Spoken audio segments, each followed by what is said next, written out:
Bonjour à tous, donc aujourd'hui je voudrais discuter de plusieurs choses avec vous.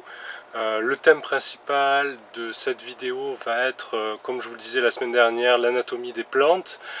Pour commencer l'anatomie, on va voir principalement la structure de la tige et les différents axes qui composent les plantes.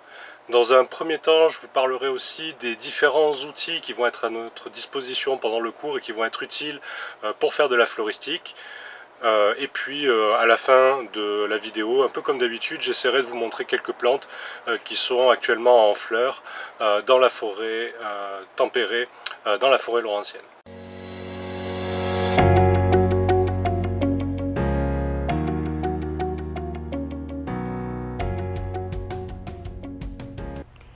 Donc plusieurs éléments, plusieurs outils qui pourraient être utiles pendant le cours. Le premier que je voulais vous présenter, c'est en premier lieu une flore. Donc ici c'est la flore des arbres et des plantes forestières du Québec et des maritimes par Michel Leboeuf. Donc c'est le livre que je conseille en général d'acheter pour le cours de terrain. La plupart des espèces que l'on va voir dans la forêt tempérée, dans la forêt laurentienne, se retrouvent dans ce livre, donc c'est un bon livre. Les images sont bien faites, l'iconographie est bien faite, et puis les textes sont bien faits. Mais il ne s'agit pas d'une flore à proprement parler. Pour une flore, la flore ici qui est vraiment la plus utile et la plus utilisée, c'est la flore laurentienne du frère Marie-Victorin.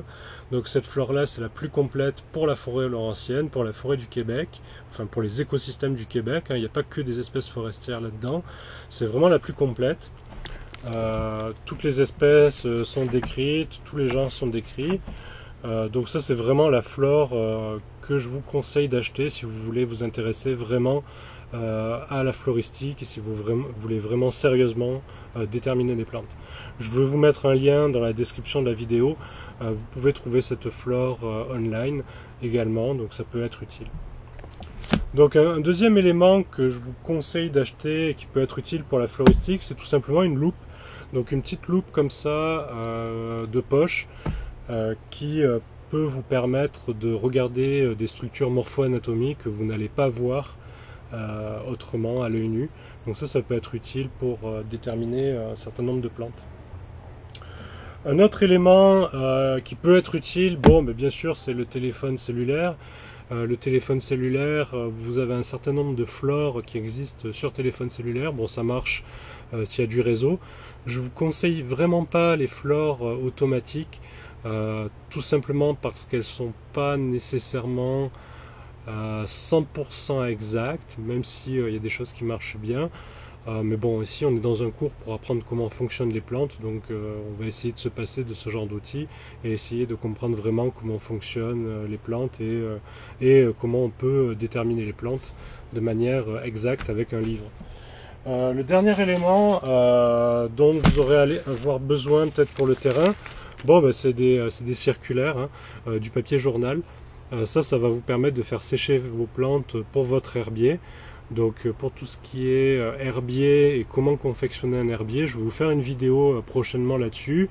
Je vais vous faire une vidéo un peu plus exacte sur ce que je vous demande de manière précise pour cet exercice-là. Mais c'est vraiment un outil de base du botaniste. Bon, ça, et puis bien sûr un crayon à papier, un calepin pour noter où est-ce que vous prélevez les plantes, quelles sont vos observations, etc. Donc voilà les outils vraiment généraux qui peuvent être utilisés pour faire de la botanique. L'outil principal est selon moi une flore, et la flore Marie-Victorin, c'est vraiment la mieux. Elle coûte cher, elle coûte 90 $ je crois à l'achat, donc je ne vous conseille pas nécessairement de l'acheter. Il y a un certain nombre d'exemplaires que normalement je vous prête. Bon, là dans les conditions actuelles ça va être difficile de vous prêter des bouquins, mais sinon la flore forestière de Michel Leboeuf, c'est quelque chose qui fonctionne quand même très bien, qui a quand même pas mal d'espèces. Il y a au moins 150 espèces différentes là-dedans, donc ça c'est déjà pas mal et c'est déjà assez complet. Donc aujourd'hui, ce que je voudrais qu'on voit, c'est vraiment la mise en place de la tige.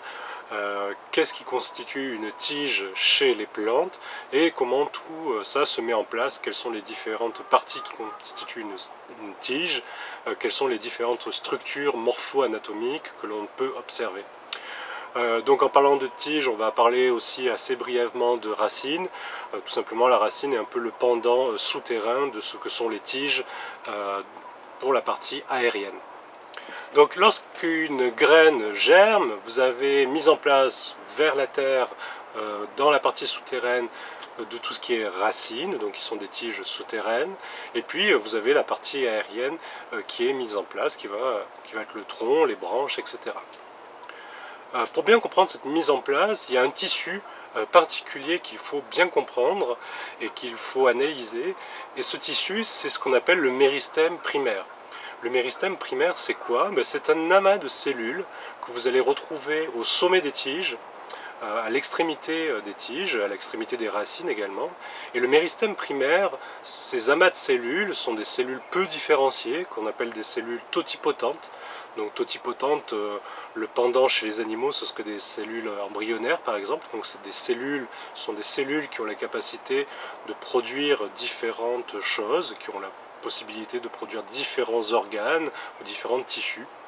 Et donc ces amas de cellules totipotentes, donc, que constitue le méristème primaire, le méristème primaire va être responsable de l'accroissement en longueur des plantes. Donc ces cellules vont mettre en place différents organes et différents tissus. Donc le méristème primaire est situé à l'extrémité des tiges ou des racines. Lorsqu'il est situé à l'extrémité d'une tige, on va dire que le méristème primaire a une fonction à la fois histogène, c'est-à-dire histogène qui met en place des tissus, et à la fois une fonction aussi organogène, c'est-à-dire qu'il va aussi mettre en place des organes.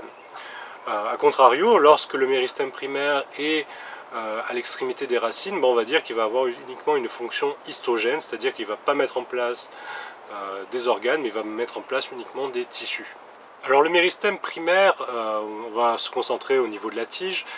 Celui-ci, donc ces cellules, ces amas de cellules en croissance totipotente, son développement et son fonctionnement va être principalement lié à des hormones. Donc ce sont des hormones qui vont contrôler l'élongation des tiges et le fonctionnement du méristème.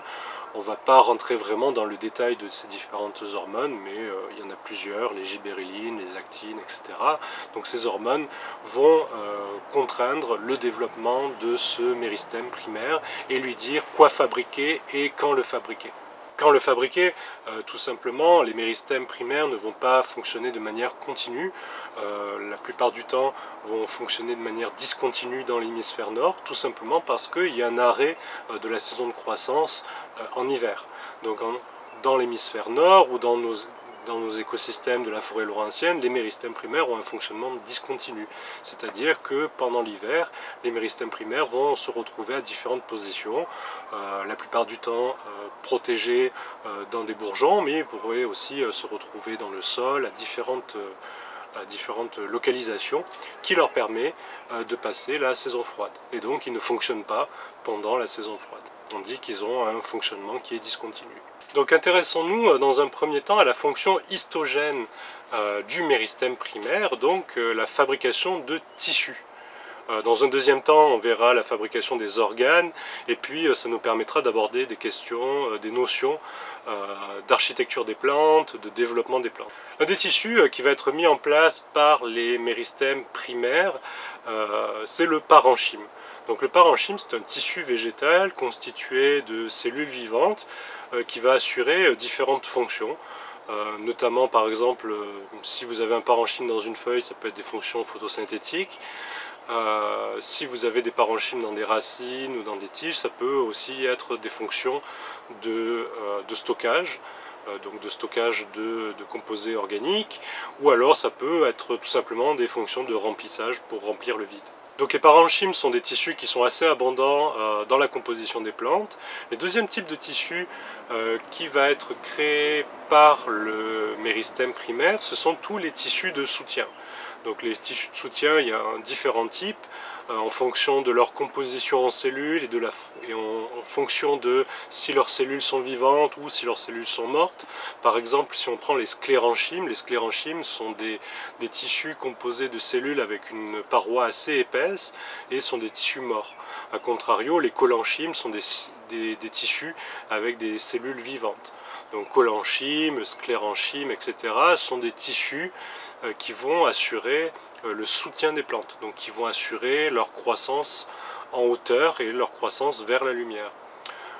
Si on parle par exemple pour la racine, l'abondance des sclérenchymes, des collenchymes, etc. va être bien moindre dans les racines parce que les racines ne vont pas assurer de fonction de soutien. Finalement, il y a d'autres tissus qui vont être créés par les méristèmes primaires, mais parmi les tissus importants, ce sont aussi tous les tissus de conduction de la sève. Donc en fait, ce qu'on appelle les faisceaux criblo-vasculaires. Donc les faisceaux criblo-vasculaires, ce sont des amas de cellules que vous allez trouver dans les tiges et qui permettent le déplacement de la sève élaborée, donc du sol, des feuilles vers la racine et puis de la sève brute des racines vers les feuilles. Donc ces amas de cellules vont être continus, discontinus, ça va dépendre si on est chez les monocotylédones ou chez les dicotylédones par exemple. Mais les deux principaux tissus dans ces faisceaux criblovasculaires sont le phloème, donc le phloème qui a un développement centrifuge, donc qui se développe du centre vers l'extérieur. Donc le phloème permet d'acheminer la sève élaborée, qui contient donc les sucres, et le xylème, lui, va se développer de manière centripète, donc de l'extérieur vers l'intérieur. Le xylème va avoir des cellules mortes, et puis c'est ça qui va constituer l'essentiel du bois, donc l'essentiel du tronc des arbres que vous voyez, donc des dicotylédones, va être constitué de xylème. Donc ce xylème et ce phloème, vous allez aussi le retrouver dans la racine, tout simplement dans la racine, l'un sera centrifuge, deviendra centripète, et puis celui qui est centripète deviendra centrifuge. Donc il y a quelques différences comme ça, donc on ne va pas rentrer dans les détails, c'est pas vraiment un cours de biologie végétale ou de physiologie végétale, mais je voulais vous donner quand même des éléments de base qui vous permettent de comprendre la constitution des plantes et de comprendre comment ces plantes fonctionnent. Alors vous avez fabriqué des tissus de soutien, vous avez fabriqué des tissus de conduction, vous avez fabriqué des tissus de remplissage, voilà. Vous avez peu ou prou ici l'ensemble des fonctions histogènes du méristème primaire. Pour tout ce qui est croissance en largeur, ça va être le méristème secondaire qui est responsable de la croissance en largeur, et on y reviendra dans un deuxième temps. Donc bien sûr, ici, ce que je vous dis sont des éléments de base dans la constitution des tiges. Bien sûr, il y a une variabilité qui est importante dans la structure morpho-anatomique des tiges en fonction des groupes de plantes, en fonction de si on est chez les dicotylédones ou chez les monocotylédones. Je vous disais, les monocotylédones vont être caractérisés par l'absence de tissus secondaires, donc de tissus de croissance secondaire. Donc ça va jouer vraiment sur la structure morpho-anatomique des tiges. Mais vous avez ici l'ensemble des éléments qui constituent une tige. Pour ce qui est aussi pareil du détail au niveau des cellules, de leur épaississement, du fait de savoir si elles sont mortes ou si elles sont vivantes, là je vous renvoie tout simplement à des très bons bouquins de physiologie végétale ou d'anatomie végétale qui vous donneront des détails là-dessus. Je vous mettrai aussi disponible un certain nombre de documents qui vous permettront de faire la lumière sur ces différences entre les différents tissus au niveau des tiges. Donc les méristèmes primaires vont avoir cette fonction histogène et une fonction organogène pour les méristèmes primaires qui se situent au niveau de la partie aérienne des plantes. Donc quels sont les types d'organes que ces méristèmes vont créer? Principalement d'une part des feuilles et d'autre part des fleurs. Donc pour ce qui est de la fleur, on y reviendra dans une prochaine vidéo, où il y aura une vidéo spéciale sur l'organisation de la fleur. Pour ce qui est des feuilles, on va en parler un peu juste après. Donc après germination, les plantes vont mettre en place l'axe primaire. Une fois qu'il va y avoir ramification, en général, les plantes vont mettre en place des axes secondaires, puis des axes tertiaires, quaternaires, etc., etc. Donc en fait, chez les plantes, il y a différents types d'axes. Au maximum, je pense chez les conifères, on peut avoir jusqu'à 7 types d'axes différents. Donc 7 types de tiges différentes pour une même plante. Et pour bien comprendre ces différents types de tiges, le premier élément à comprendre, c'est sa position dans la séquence développementale de la plante. Donc, comme je vous disais, une fois que vous allez avoir germination, vous allez mettre en place un axe primaire. L'axe primaire est le premier axe qui va pousser à partir de la graine. À partir du moment où cet axe va ramifier, eh bien, vous allez mettre en place des axes secondaires, voire par la suite des axes tertiaires. Mais ça pourrait s'arrêter à des axes secondaires. Donc tout ça pour vous dire que toutes les plantes n'ont pas le même nombre d'axes différents. Il y a des plantes par exemple qui n'ont que des axes primaires et qui se contentent tout simplement de répéter à chaque fois la structure de leur tige. Donc elles ont un seul type de tige différente. Donc on peut avoir de 1 jusqu'à 7 types d'axes différents chez les plantes. Le numéro 7 types d'axes différents, c'est de mémoire. C'est quelque chose qu'on devrait vérifier, mais je vous en reparlerai plus tard. Donc, numéro 1, la position ontogénique, donc la position dans la séquence développementale des plantes. Le numéro 2 à considérer, c'est comment sont organisés les organes au niveau de ces axes.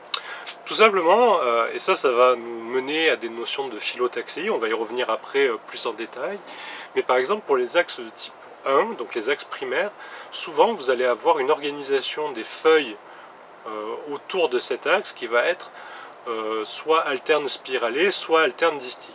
Alors pourquoi cette organisation des feuilles? Tout simplement pour maximiser pour chaque feuille l'accès au soleil. Donc quand je vous dis phyllotaxie, retenez ça, c'est important. La phyllotaxie, c'est l'organisation des feuilles autour d'un axe. Donc l'axe primaire, souvent, vous allez avoir une phyllotaxie opposée décussée ou alterne spiralée. Et puis pour les axes secondaires, vous allez souvent avoir une phyllotaxie qui va être différente, qui va varier. C'est-à-dire souvent, on va passer d'alterne spiralée à juste alterne. Ou alors on va passer d'opposé décussé à tout simplement opposé.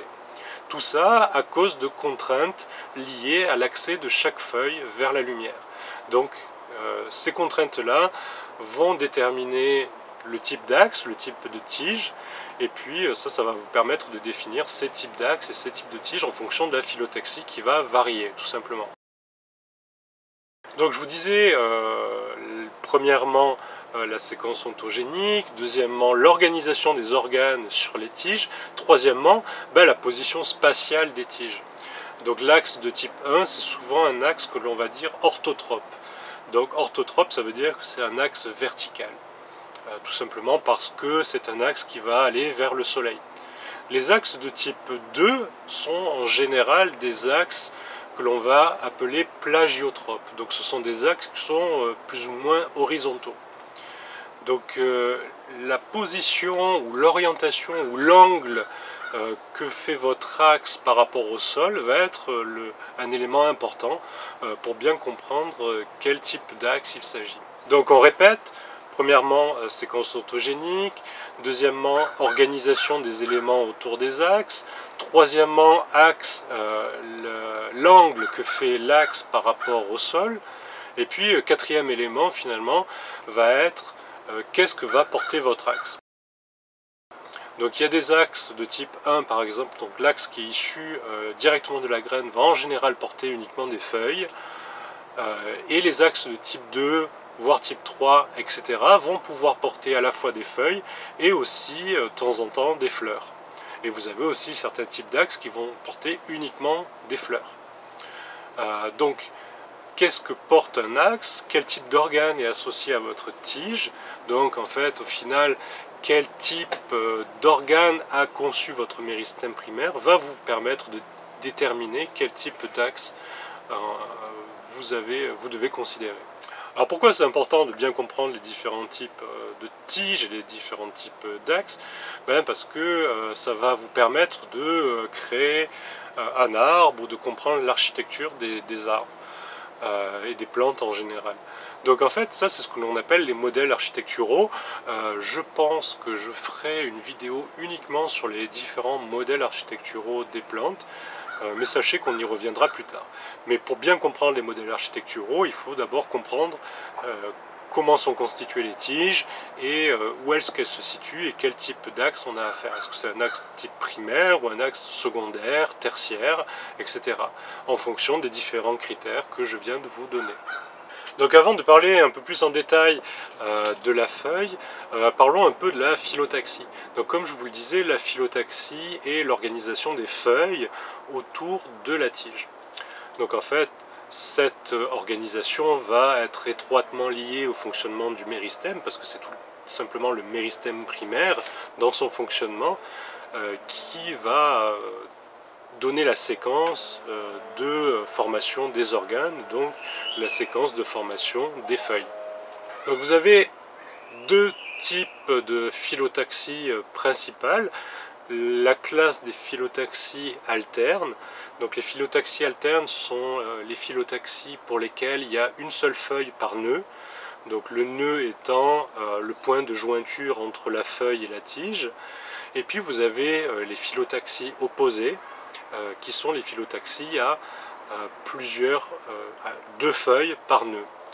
Vous avez un troisième type de phyllotaxie aussi, qui est les phyllotaxies verticillées. Donc les phyllotaxies verticillées, c'est plus de deux feuilles par nœud. Donc ça peut être 3, mais ça peut être 4, 5, etc. Donc trois types finalement principaux, alternes, avec une feuille par nœud, deux feuilles par nœud c'est opposé, et puis 3 et plus c'est verticillé. Alors cette phyllotaxie, elle est conservative chez les plantes, donc c'est quelque chose qui va assez peu varier pour une même espèce, c'est-à-dire que pour une même espèce, vous n'allez pas avoir une phyllotaxie alterne pour une partie de la plante et une phyllotaxie verticillée pour une autre partie de la plante. Donc en général, une seule espèce va produire un seul type de phyllotaxie et ses variantes. Comme je vous le disais, les phyllotaxies vont dépendre du type d'axe ou du type de tige. Souvent les axes de type 1 vont avoir des phyllotaxies qui maximisent l'accès à la lumière pour un organe qui est vertical finalement, alors que les axes secondaires, tertiaires, etc. vont avoir une phyllotaxie qui est plus en lien avec une maximisation de l'accès à la lumière, mais de type pour un axe horizontal. Donc en fait l'axe primaire va avoir souvent une phyllotaxie alterne spiralée par exemple, parlons de la phyllotaxie alterne, et l'axe secondaire va avoir une phyllotaxie uniquement alterne où toutes les feuilles sont dans le même plan. Pour ce qui est de la phyllotaxie alterne spiralée et puis d'autres phyllotaxies opposées d'écussées, il y a quelque chose aussi qui est intéressant de prendre en compte, c'est l'écartement entre différents étages. Si vous calculez l'écartement entre les différents étages, vous allez retomber sur des chiffres assez particuliers, tels que le nombre d'or ou des choses comme ça, tout simplement parce que les plantes vont maximiser leur accès à la lumière, et puis il y a certaines valeurs, certains chiffres qui permettent cette maximisation. C'est des valeurs remarquables ou des chiffres remarquables, le nombre d'or en fait partie, et les suites de Fibonacci, donc les suites de Fibonacci aussi permettent de décrire des spirales ou des choses comme ça. Et bien cette suite de Fibonacci, c'est quelque chose que vous allez retrouver chez les plantes. Donc en fait le fonctionnement du méristème primaire ne se fait pas au hasard, il ne va pas mettre des organes au hasard, tout ça est déterminé par la génétique, et tout ça est bien fait pour avoir un maximum d'accès à la lumière et maximiser la photosynthèse. La photosynthèse, elle, va avoir lieu au niveau des feuilles, et c'est la chose que l'on va essayer de décrire maintenant. Donc ça c'est le cas général, hein. En général la photosynthèse a lieu au niveau des feuilles, mais bon, vous avez bien sûr tout le temps l'exception. En biologie, la chose qu'il faut considérer, c'est que l'exception est presque la règle. Donc par exemple, si vous prenez les cactus, la photosynthèse se fait au niveau de la tige. qui devient charnu et photosynthétique. Donc les tiges peuvent être aussi variables, mais les lieux des activités photosynthétiques, de croissance, de stockage, etc. chez les plantes, c'est des choses qui sont variables, et il y a un certain nombre d'organismes végétaux qui dérogent à la règle générale ou au tableau général que je vous dresse aujourd'hui. Donc la feuille, deux types principaux de feuilles, des feuilles simples et des feuilles composées. Donc une feuille simple, c'est une feuille qui est composée uniquement d'un limbe. Donc le limbe, c'est la grande partie de la feuille qui permet de faire la photosynthèse, et d'un pétiole. Le pétiole, c'est le morceau de tige, si vous voulez. C'est pas une tige, hein, c'est un morceau de feuille qui connecte entre le limbe et la tige. Donc le pétiole n'est pas obligatoire chez les feuilles. Vous avez un certain nombre de plantes qui ont des feuilles qui sont non pétiolées, et dans ce cas-là, on dit qu'elles sont sessiles. Donc des feuilles simples, la feuille simple, on va y revenir. La feuille composée, sa constitution, c'est un rachis. Donc le rachis, c'est l'élongation du pétiole, si vous voulez, et des folioles. Les feuilles composées peuvent être de deux types, soit elles vont être de type composé penné, soit elles vont être de type composé palmé. Bien sûr, vous avez une certaine variabilité là-dedans, et un certain nombre de feuilles peuvent éventuellement déroger à la règle. Encore une fois, je vous dresse un peu le tableau général des feuilles. Puis bien sûr, les feuilles peuvent être pennées une fois, mais elles peuvent être bipénées, tripénées, etc. Donc il peut y avoir encore une fois ici, même chez les feuilles composées, une certaine variabilité. Alors, quelque chose sur lequel on va revenir, pourquoi s'agit-il sur une feuille composée d'une feuille et pas d'une tige avec des feuilles autour? Eh bien tout simplement parce que chez les tiges, vous allez retrouver à la base des feuilles un bourgeon. Si vous regardez votre rachis, donc le rachis qui compose la feuille composée, à la base des folioles, vous n'allez jamais trouver de bourgeon. Donc en fait, une tige va pouvoir porter d'autres organes, mais une feuille ne va pas porter d'autres organes. Ça, c'est vraiment ce que je veux que vous reteniez. À partir du moment où une feuille porte une fleur ou porte autre chose, c'est que c'est pas une feuille, c'est que c'est une tige, ou que c'est tout simplement autre chose qu'une feuille. Une feuille ne va rien porter d'autre que des parties qui permettent la fonction photosynthétique. Donc penné, bipéné, feuille simple, feuille palmée. Le mieux, c'est que vous vous référiez à des glossaires ou à des dictionnaires que vous allez retrouver en général au début des flores que je vous présentais un peu plus tôt. Si on regarde maintenant un peu qu'est-ce qu'il y a dans la feuille et quels sont les différents tissus à l'intérieur des feuilles. Pareil, ici je vous donne le cas général chez la feuille d'une dicotylédone classique. Pensez à, je sais pas moi, la feuille d'érable par exemple. Donc la feuille d'érable, si on regarde du haut vers le bas, donc le haut de la feuille d'érable, c'est la face adaxiale, et la face du bas, on appelle ça la face abaxiale. Désolé pour les mots un peu barbares, c'est comme ça qu'on dit. Donc si on regarde sur la face adaxiale, le premier élément qu'on va retrouver en général, c'est une cuticule. Donc une cuticule, c'est une zone cireuse constituée qui permet de limiter les échanges gazeux et les pertes d'eau. En dessous de cette cuticule, vous allez retrouver un épiderme, et puis en dessous de cet épiderme, un parenchyme que l'on appelle le parenchyme palissadique. Donc je vous disais un peu plus tôt que les parenchymes, c'était des tissus qui permettaient un certain nombre de fonctions. Le parenchyme palissadique, c'est le tissu qui permet la fonction photosynthétique. Donc en fait, dans les cellules du parenchyme palissadique, c'est là que vous allez retrouver une très très forte concentration d'organites cellulaires que l'on appelle des chloroplastes. Les chloroplastes sont les organites cellulaires qui font la photosynthèse, qui vont contenir la rubisco, etc. et dans lesquels vont se passer les échanges permettant la photosynthèse. Donc dans ce parenchyme palissadique. En dessous de ce parenchyme palissadique, vous allez retrouver un autre parenchyme que l'on appelle en général le parenchyme lacuneux. Donc autant le parenchyme palissadique est très bien organisé et les cellules sont toutes bien alignées pour maximiser encore une fois la photosynthèse et l'accès à la lumière, autant le parenchyme lacuneux, comme son nom l'indique, lui il va y avoir des trous, il va y avoir des galeries, etc. Il va être un peu désorganisé et ça va lui permettre d'assurer les échanges gazeux. Donc les échanges gazeux, pour faire la photosynthèse, il vous faut d'une part de l'eau, des sels minéraux, mais il vous faut surtout du CO2 qui est prélevé de l'atmosphère, et ce CO2 prélevé de l'atmosphère, les échanges gazeux vont se faire dans ce parenchyme lacuneux.